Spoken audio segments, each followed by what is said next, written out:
રહ્યા છો સંદેશ ન્યૂઝ આપની સાથે હું ભાવિની અને મહત્વના સમાચારથી શરૂઆત કરીએ તો નડિયાદમાં બ્રાન્ડેડ કાજુ કતરીમાંથી વાળ નીકળ્યો છે।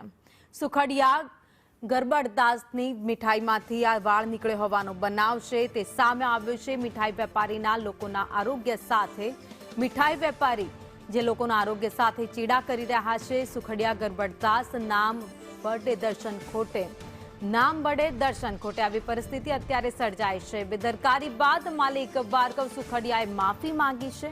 શું માફી માંગવાથી ચાલી જશે? લોકોના આરોગ્યનું શું તેવા પણ સવાલ હવે ઉભા થઈ રહ્યા છે। હું સુખડિયા ગરબડદાસ બાપુજી મીઠાઈવાળા બોલું। હવે આ કાજુ કતરીમાં મારા માણસોની ભૂલથી વાર પડી ગયેલો, બરાબર, એના માટે હું માફી માગું છું। કોઈ દુઃખ પહોંચ્યું હોય, હાનિ પહોંચ્યું હોય, નુકસાન પહોંચ્યું તો ક્ષમા માગું છું અને ફરી ભવિષ્યમાં એ ભૂલ નહીં થાય એની હું ખાતરી આપું। વધુ અપડેટ સાથે સંવાદદાતા કરુણેશ અમારી સાથે જોડાઈ ગયા છે। કરુણેશ, અત્યારે તહેવાર ટાણે મીઠાઈઓનું ધોમ વેચાણ થાય છે, તેવામાં લોકોના આરોગ્ય સાથે ચેડા થતા હોય તેવા પણ બનાવ સામે આવે છે।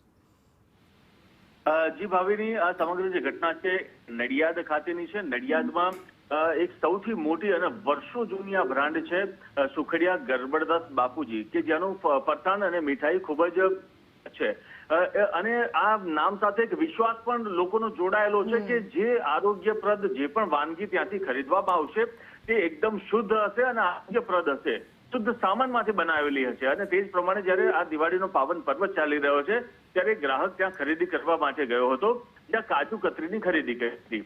કાજુ કતરીની ખરીદી બાદ જ્યારે તેને બોક્સ ઓપન કરીને જોયું તો તેમાંથી વાળ, કાજુ કતરીમાંથી વાળ જોવા મળ્યો અને તે ખૂબ જ ચોંકી ગયો, કારણ કે એક વિશેષ ભરોસા સાથે જે ખરીદેલી મીઠાઈ હતી તેમાંથી વાળ નીકળ્યો।